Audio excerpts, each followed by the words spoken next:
Hey, it's fully funded here. I retired in my 30s as a millionaire, and now I'm living off passive income. Let's talk. All right, so I wanted to talk about why I do not own the S&P 500.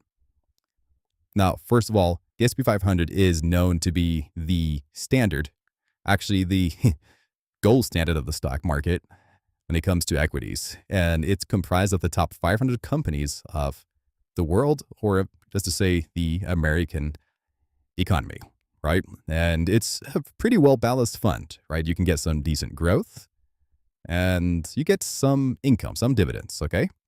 So all in all, it's definitely a solid fund to hold for the average person to some level. However, this is about me and why I don't have it, okay? So as you guys know, I've invested probably around over $2 million in SCHD, which is the Charles Schwab Dividend Equity. This is basically a index fund which holds 100 companies that pay healthy dividends, right?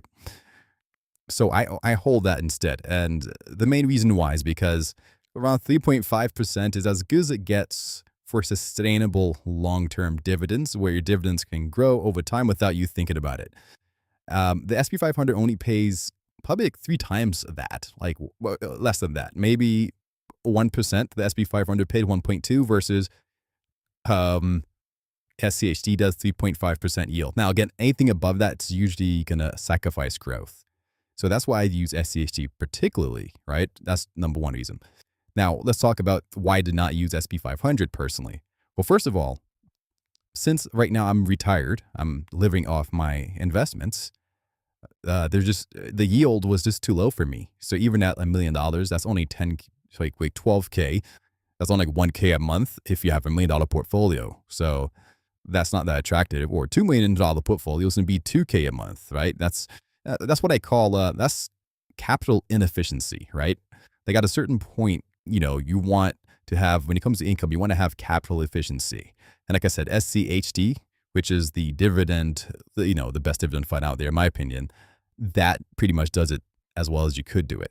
So that's one reasons why I don't own the SP 500. Secondly, if I just want growth, I'd rather pair my SCHD holding with a growth fund. My favorite is SCHG, which perfectly complements, which is the Charles Schwab Growth Fund, which basically holds, it's probably the most well-rounded growth fund out there compared to the NASDAQ and VGT, which is too much in tech. So this one's a really great all-around fund. And again, this does beat the SP 500 as well in terms of total growth. So yeah, I use SCHD for dividends and SCHG for growth, okay? So back in the day, actually, and I'll make another video on this, the SP 500 actually used to produce like around 4%, right, in dividends, right? So that was pretty cool for that, right? Now, look, the big picture is this. SP 500 is a great fund. I just don't use it personally. And another thing I don't like about the SP 500 personally for me is, since I'm living off my investments, I don't want to do any withdrawing. I don't want to have to do the 4% rule where I take out like 3%, like I have to sell that during volatile times.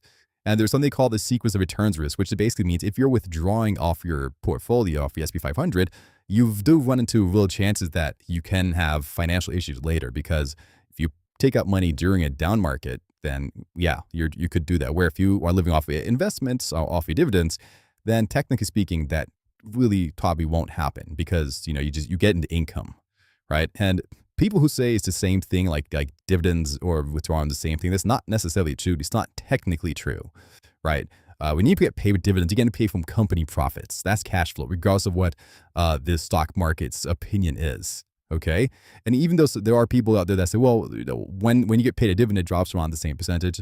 Sometimes it does, sometimes it doesn't. Yeah, sometimes, but it depends on the environment, right?